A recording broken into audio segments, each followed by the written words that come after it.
Mesdames et messieurs, bienvenue à votre causerie débat. Ça se discute après. Donc, ça se discute. Vous aurez droit à la chronique du soir avec notre consultant politique, Agapit Napoléon Maforican. Je retrouve donc ce soir en plateau François Xavier et nous, mon chroniqueur économique. Bonsoir. Bonsoir Romy Adoui, bonsoir à tous ceux qui nous suivent ici ailleurs. Très bien. À vos côtés, Brunel Merinade aussi, bonsoir. Bonsoir Romuald, bonsoir Xavier, bonsoir aux amis téléspectateurs. Voilà, vous êtes journaliste. Et puis notre invité, Michael Vogbe, bonsoir.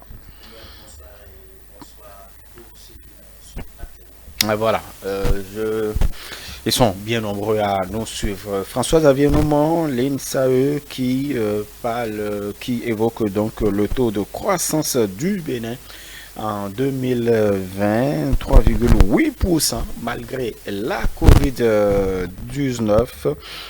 Donc, on doit s'en réjouir. Oui, on doit s'en réjouir parce que effectivement il y avait une crainte par rapport, une crainte qui n'est pas simplement une crainte béninoise, mais une crainte ouest-africaine, africaine et mondiale parce que cette pandémie, l'incidence principale de cette pandémie est plutôt une rétractation de l'économie mondiale qui pourrait se faire ressentir évidemment dans le taux de croissance. Donc il y avait une alerte déjà sur le taux de croissance de la plupart des pays qui sont censés être les plus faibles comme les nôtres en Afrique subsaharienne. Et c'est pourquoi, de façon prudente, les autorités du pays, disons, estimaient la croissance de cette année 2020 à autour de 2,3-2,5% pour être prudent par rapport aux incidences que cette pandémie pouvait avoir sur ce taux de croissance. Aujourd'hui, on voit objectivement qu'au-delà de tout ce qu'on a pu prévoir, que plutôt l'économie de notre pays a plutôt bien tenu et a plutôt progressé. Mais encore une fois, c'est une demi-surprise parce que si vous regardez toutes les constantes ces dernières années, les notations des agences, le succès de nos emprunts, de nos émissions sur les marchés obligataires, ça signifiait déjà que malgré le contexte, la conjoncture économique difficile, qu'on avait de bonnes constantes qui nous permettraient quand même de rebondir. Et ça vient coller à la dernière notation de Standard & Poor's qui voyait déjà la croissance de 2020 stable dans ces eaux-là. Donc c'est une confirmation de la bonne trajectoire que notre économie a épousée depuis quelques années déjà. Très bien. Michael, vous pouvez sur la question. Alors, ces résultats démontrent une nouvelle fois que le Bénin se porte très bien économiquement. Dans les pays. Bon, est-ce qu'on pourrait dire très bien quand on sait que là, nous traversons quand même une pandémie. Oui, c'est quand même bien. Et on a d'abord à saluer l'ingéniosité ou bien la sérénité, le sens d'engagement et d'anticipation des autorités béninoises parce que vous n'êtes pas sans savoir que à l'avènement de cette pandémie depuis 2019 à Wuhan, le Bénin fait partie des rares pays ayant imposé un cordon sanitaire pendant que les pays européens comme la France, l'Italie, l'Espagne imposaient un couvre-feu ou un confinement et pas suivisement certains pays de l'Afrique tels que le Gabon, le Togo et puis plusieurs autres pays. Le Bénin a choisi et a fait l'option du cordon sanitaire et ça aujourd'hui ça a payé parce que économiquement on sent que tous ces pays sont impactés, même les institutions internationales telles que le FMI, la Banque mondiale, ils ont démontré qu'en réalité, les chiffres macroéconomiques en matière d'économie aujourd'hui, le Bénin montre une nouvelle fois qu'il a une économie résiliente. L'autre chose, il y a également d'autres aspects qui ont quand même favorisé ce résultat aujourd'hui. Vous n'êtes pas sans savoir qu'en matière d'agriculture, le Bénin a fait beaucoup d'efforts avec le taux de production record en matière de production cotonnière. Il y a également la gestion de l'administration publique. Donc, c'est beaucoup d'aspects. C'est une question de gestion qui a démontré ces résultats aujourd'hui.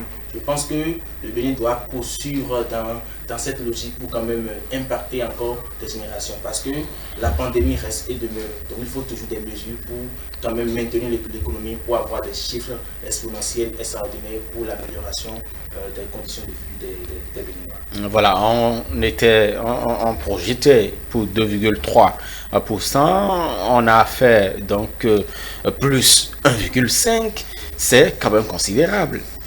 Oui, si on a des objectifs et qu'on arrive déjà à les surpasser, c'est un objectif un résultat plutôt qui doit nous réjouir parce que justement, cette gestion de la COVID-19, on craignait que ça ait beaucoup plus d'ampleur sur tous les secteurs de la société et justement, le la manière dont tout cela a été géré nous a permis aujourd'hui, Xavier a parlé des différentes notations malgré la situation qui prévaut dans tout le monde entier.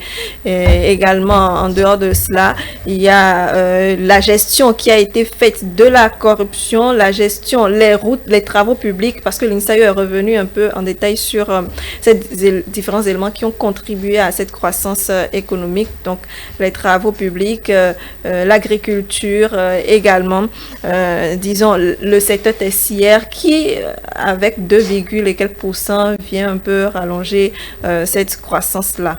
De toute façon, je pense la pandémie est toujours présente. C'est une situation qui nous démontre tout simplement que malgré toutes les difficultés, nous pouvons en réalité compter sur nos propres forces et évoluer. On n'a pas besoin de faire des pieds et des mains, de faire l'impossible pour pouvoir arriver. C'est réellement la manière de nous dire on a ce qu'il faut, on dispose des ressources nécessaires à l'interne pour pouvoir assurer l'évolution du Bénin. On parle quand même justement, quand on prend l'éducation par exemple, on dit plus 0,6%, alors que l'agriculture plus 0,4%. Nettement, quand on voit ces chiffres, on peut tout de même peut-être s'étonner. Non, parce que en période de pandémie, évidemment, comment on appelle la structure, ce n'est pas que la structure, le socle. L'architecture structurelle de l'économie a changé, mais les services ont été beaucoup plus mis en avant, évidemment, parce que il parlait de cordon sanitaire, il y a eu restriction de mouvement. Donc, évidemment, les services, vous avez pu voir que il y a tout un pan de l'économie qui s'est basculé sur le numérique pour un temps soit peu limiter les transactions. Donc, il n'est pas étonnant que ce soit les services qui tirent cette croissance-là vers le haut, et c'est une tendance générale que vous voyez au Nigeria, en Côte d'Ivoire, ainsi de suite. On a constaté que pendant cette période, et c'est une constante qui va perdurer, que pendant cette période, les services ont plutôt eu tendance à booster l'économie de nos pays. Donc on se dit, oui, par rapport à nos performances régulières dans le domaine agricole, qui serait normal que ça se voit. Mais n'oubliez pas aussi que dans les recettes d'exportation, il faut dire que cette pandémie a impacté aussi la logistique générale, c'est-à-dire que les coûts, par exemple, d'affrètement des navires, tout ce qu'il y a eu comme il y a le ralentissement du trafic maritime mondial, donc ça a une incidence aussi, même sur les bonnes performances, parce que le coton s'exporte. Donc, quand bien même on a fait de gros progrès, il y a quand même des pertes de ce côté-là. Donc, il est tout à fait normal que et ça se ressente du côté des services, et évidemment, il y a les grands travaux qui sont venus booster. Exactement, les investissements publics qui sont venus booster cette croissance-là.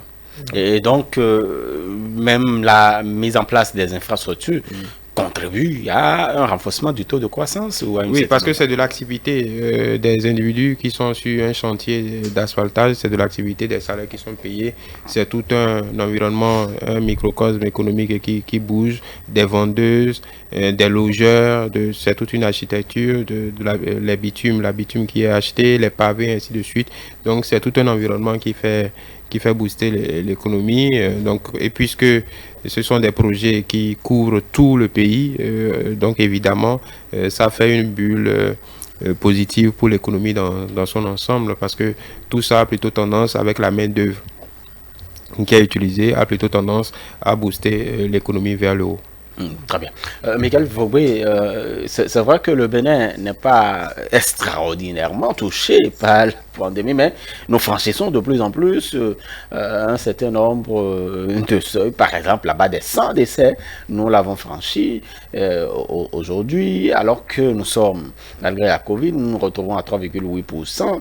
Nous estimons 6,3% avec l'augmentation des cas de Covid et puis le nombre de décès. Est-ce que nous pouvons maintenir le cap, puisque là, c'est la grosse question? Je pense que c'est possible encore plus maintenant parce que au début de cette crise, de cette pandémie, je pense que c'était une question, une problématique cruciale pour tous les pays du monde. On n'avait pas de virus. Aujourd'hui, on a AstraZeneca, on a Pfizer. Enfin, vous voulez parler de vaccins? Oui, de vaccins. Aujourd'hui, on a AstraZeneca, on a Pfizer, on a Johnson & Johnson et encore plusieurs d'autres vaccins. Donc aujourd'hui, je pense que si on a pu trouver les moyens qu'il faut au début, pendant que la crise a commencé, personne ne savait quels moyens peut trouver pour arrêter, pour freiner un tant soit peu cette pandémie. Aujourd'hui qu'on a de vaccins et on a également beaucoup plus de mesures, les mesures de distanciation sociale, le port de cache-nez. Aujourd'hui, je pense que le virus, même s'il y a encore le confinement dans certains pays de l'Afrique, il y a encore deuxième vague avec les variantes de l'Afrique du Sud ou bien de la Grande-Bretagne et puis j'en passe. Je pense qu'aujourd'hui, le virus est plus ou moins maîtrisé. Donc, si on a pu traverser cette période en dépit de cette crise très forte, je pense qu'aujourd'hui, c'est beaucoup plus facile pour nous aujourd'hui de faire face à cette crise. Donc, je tiens quand même à dire qu'il faudra nécessairement maintenir le cap. Parce que quand on parle d'une économie, je pense qu'un pays repose nécessairement sur l'économie. Ça fait partie des valeurs, des points forts, des points prépondérants sur lesquels on quantifie l'évolution d'un pays. Donc, si on a pu faire le travail qu'il faut pour atteindre ce niveau, aujourd'hui, je pense qu'on doit nécessairement maintenir le cap pour que d'ici 1 an, 2 ans, qu'on monte encore. Il faudrait que ça soit une courbe ascendante. Il ne faudrait pas que ça descende. Il faudrait qu'on maintienne le cap pour que les années à venir, le Bénin sorte véritablement des pays en voie de développement et que ça soit, en fin de compte, un pays développé. C'est notre souhait à tous. Bon, en tout cas, vous êtes loin quand même. Voilà, Brennan Merinade aussi. C'est vrai qu'ailleurs, ça s'augmente. Au Bénin aussi, ça s'augmente. C'est vrai que nous n'avons pas les mêmes chiffres. Mais nous avons atteint aujourd'hui là-bas des 100 décès, par exemple. Oui, c'est vrai que quand ça augmente, ça inquiète. Mais je pense qu'avec toutes les mesures qui sont mises en place, essentiellement le vaccin qui vient encore contribuer davantage à cette lutte contre la pandémie, et en espérant bien sûr que les populations sont sorties massivement, surtout cette cible qui était priorisée, qui est d'abord priorisée donc pour la première vague de vaccination et que les autres suivront également et qui aura après donc des vaccinations pour pouvoir s'établir sur tout le territoire national parce que ce virus qui est en train d'être maîtrisé malgré tout, on peut comme dans d'autres pays, connaître d'autres vagues et autres. Et ça dépend de la vulnérabilité, j'allais dire, de la population, de la santé, de la fleur d'âge ou bien de la résistance donc de la population. Et donc ça dépend de l'organisme exactement de chacun. Et je pense qu'avec notre population qui est quand même à majorité jeune, il y a ce point-là qui nous avantage peut-être un tout petit peu déjà, même si des variants, sont exactement, même si des variants. Enfin, non plus d'âge. Non. Non plus de cible d'âge. Mais je pense que la résistance toujours va venir parce que la maladie, ce sera un peu comme aujourd'hui, le palu, c'est vrai que ça tue toujours. Néanmoins, quand on a le palu aujourd'hui, on sait quoi faire rapidement pour pouvoir se porter davantage mieux et se guérir de la maladie. Ce virus également, j'espère, deviendra une maladie qu'on peut véritablement et très rapidement contrer quand on va à l'hôpital, savoir comment faire, prendre telle ou telle autre chose pour s'assurer d'avoir une bonne santé dans les 2-3 jours maximum, une semaine et être en forme. Donc franchement, moi, de la manière dont l'évolution de la régularisation ou de la maîtrise de ce virus sur notre territoire, je n'ai vraiment pas de doute que nous puissions tout simplement vivre avec le temps. Et voilà, le taux de croissance, souvent, vous savez, quand on parle de taux de croissance, nous pensons également à nos poches, à ce que nous avons chez nous, à ce que je peux avoir pour pouvoir quand même le monnayer sur le marché. Est-ce que nous sommes exigeants quand on parle voilà, d'un taux de croissance qui est bon, alors que ce n'est pas, ça ne s'observe pas dans les poches? La caricature exacte pour que les gens comprennent ce qu'est un taux de croissance et cette manière d'interpréter cela dans l'entendement populaire, c'est comme une entreprise. Vous pouvez faire 1000 milliards de chiffre d'affaires et être déficitaire. Si vos charges sont supérieures à votre chiffre d'affaires, si vos charges sont supérieures à vos dépenses. Donc il y a plein d'entreprises qui font des chiffres d'affaires positifs, qui croissent régulièrement, mais dont au final le bilan net est négatif. La plupart de ceux que nous utilisons comme support réseaux sociaux, Facebook est devenu rentable quand il n'y a pas 5 ans ou 6 ans. Et là, Facebook a toujours été déficitaire. Pourtant, Facebook brasse des milliards. Donc, ce que je veux dire, c'est... et ce n'est qu'un exemple. Ce que je veux dire, c'est le taux de croissance, c'est juste la variation du PIB. Le PIB, c'est ce que nous avons produit, ce que tout le pays a produit. Donc, c'est pourquoi j'utilise, comment je vais dire, l'image du chiffre d'affaires. C'est tout ce que nous avons produit, que ce soit dans le secteur informel, secteur formel, tout ce qui a été produit comme valeur ajoutée. Ce qu'on a aujourd'hui comme taux de croissance, c'est la variation entre ce que nous avons fait l'année passée et ce que nous avons fait cette année. Évidemment, il y a un net recul parce que de mémoire, nous devions être autour d'un peu moins de 6%, autour de 6% en 2019, si c'est ici, mais ma mémoire ne me fait pas défaut. Donc, c'est cette variation-là qu'on calcule. Ce n'est que le chiffre d'affaires, ce n'est pas forcément, comment je vais dire, ce n'est pas forcément un gain net. Maintenant, quand on parle de taux de croissance, après la question qui se pose, cette création de valeur ajoutée, c'est les mécanismes de redistribution. C'est ça la chose la plus essentielle. Et je vais me référer à ce que le chef de l'État a dit vendredi dernier lors de son entretien où cette même question a été posée pour une tendance constante depuis 2016. Est-ce qu'il n'y a pas un problème de redistribution dans notre pays?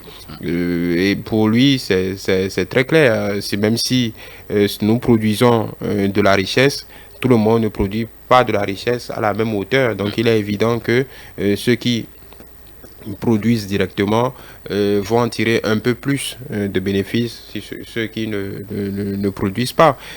Mais pendant ce temps aussi, également, il faut voir tout ce qu'il y a comme investissement public. L'investissement public, la route, l'électricité, l'eau, a tendance à absorber tout ça, a tendance à rétribuer toute la cité. C'est on va dire en griffe, c'est la récompense de l'ensemble des Béninois par rapport à ce taux de croissance produit.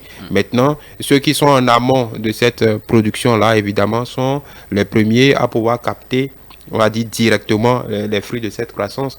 C'est pas comme avant où voilà on distribuait indûment et ça n'allait pas à tout le monde, ça n'allait qu'à un groupuscule. Donc et pour coller à la théorie, il faut peut-être 10 ans, 15 ans de croissance soutenue autour de 5-6% pour que véritablement les fruits du taux de croissance puissent se ressentir vraiment dans la population perceptible. N'oubliez pas que même en cette période de pandémie, et ça se trouve dans les calculs de l'INSAE, il y a bien eu des transferts sociaux vers les artisans, vers tous ceux qui ont perdu de l'activité pendant cette période. Ce n'est quand même pas négligeable parce que le secteur social est bien bien compris dans le secteur tertiaire qui a tiré cette croissance-là autour je pense, d'un point autour de 2,3% au-delà du secteur primaire, du secteur tertiaire. Donc je pense évidemment déjà que... Parce qu'effectivement, il y a le volet administration publique et sécurité sociale. Sécurité sociale, le volet commerce, ainsi de suite, qui forment cette partie tertiaire. Donc il faut ce qui nous suivent doivent comprendre que le fruit de cette croissance, ce sont les nouvelles routes sur lesquelles ils passent, ce sont les dessertes en eau potable, c'est l'électricité qui se déploie de plus en plus, ainsi de suite. Ce n'est pas forcément des transferts bruts d'argent dans les portefeuilles, quand bien même ces mécanismes de redistribution doivent être réajustés. Le chef de l'État en a parlé, il a parlé du virage social de ce quinquennat pour permettre un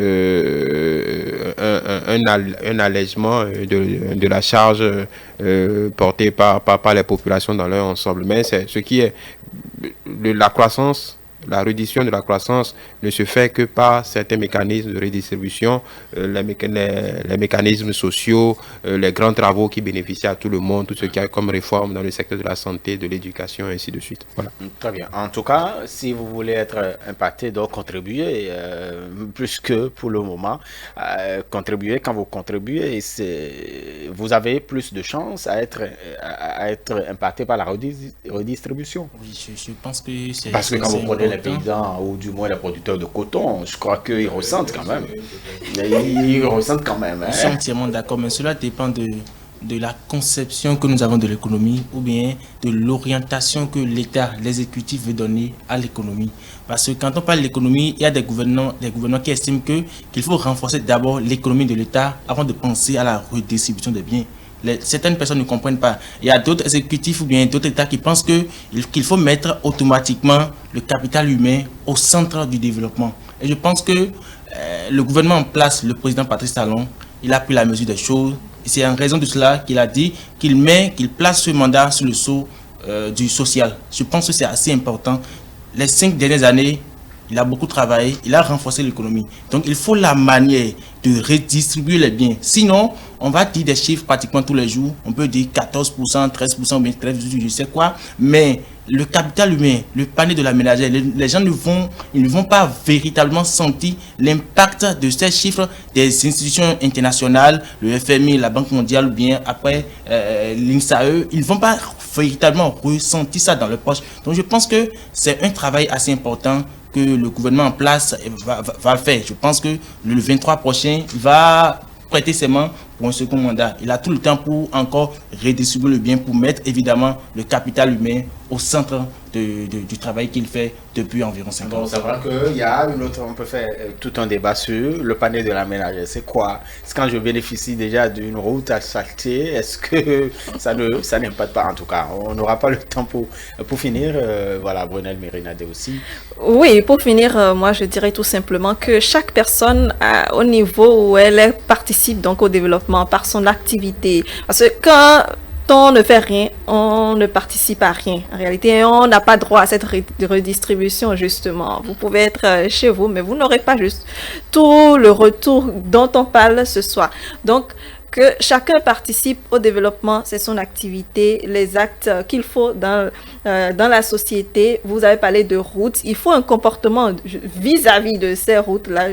Quand vous sillonnez un peu partout, un peu dans Cotonou, vous verrez certaines infrastructures qui sont par terre, tout cela participe justement au développement et à l'évolution, parce que quand on dépense dans cette activité et que 2 ans après on doit encore injecter de l'argent dedans, ça nous fait perdre non seulement du temps mais également du gain. Donc tout simplement je dirais que chacun doit y participer, c'est un devoir. Très bien. Merci à vous Brunel Mérinadé aussi, François Xavier Noumon, Michael Vogel. Merci chers amis téléspectateurs d'avoir suivi donc votre causerie débat. Vous restez avec nous comme je l'annonçais dans un court instant. Nous retrouverons notre consultant politique Agapit Napoléon Bafori quand c'est bien pour la chronique du soir. Restez avec nous.